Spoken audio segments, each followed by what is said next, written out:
परवा भिगवण या ठिकाणी जी तरुणीची तक्रार आली त्या संदर्भामध्ये जो गुन्हा दाखल झाला त्याच्यामध्ये सातत्यानं पोलिसांच्या संपर्कात राहून, त्याचबरोबर त्या मुलीच्या मामांच्या संपर्कात राहून, तिच्या नातेवाईकांच्या संपर्कात राहून सातत्यानं त्या कुटुंबाला मदत करण्याचा प्रयत्न आम्ही सगळ्या प्रशासनाने केलेला आहे. काल त्या मुलीचा शोध घेईपर्यंत दर तास 2 तासाला पोलीस प्रशासनाला तातडीनं कारवाई करण्याच्या सूचना मी स्वतः केलेल्या आहेत. काल जे काही मुलगी मिळाल्यानंतर आज जे काही त्या ठिकाणी आरोप झाले त्या संदर्भामध्ये मी एवढंच सांगेल की या सगळ्या परिसरामध्ये काम करत असताना सामाजिक जाणीवेने आम्ही सगळेजण काम करतो आणि त्यामुळे कुणी जर काही आरोप करत असेल तर मला एक निश्चितपणे मी नमूद करेल की मला एक मुलगी आहे, माझ्या घरात महिला पदाधिकारी राहिलेले आहेत, त्यामुळे महिलांचा प्रश्न कसा हाताळावा याची जाणीव मला आहे.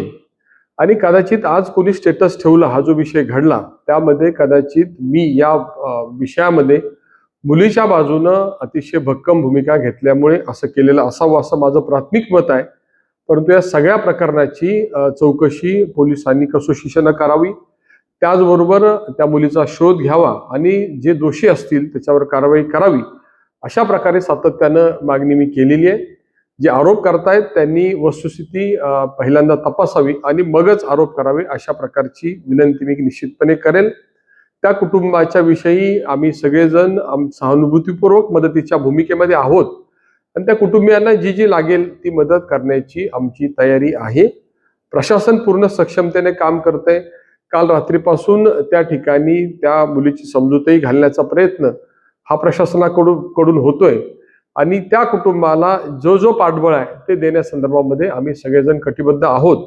त्यामुळे कुणी जर अशा प्रकारचे गैरसमज करत असतील तर तुमच्याही घरात मुली आहेत, माझ्याही घरात मुली आहेत, त्यामुळे आरोप करताना वस्तुस्थितीची जाणीव ठेवून तपासून मगच आरोप करावेत अशा प्रकारचं नम्र आवाहन मी या सगळ्यांना करेल.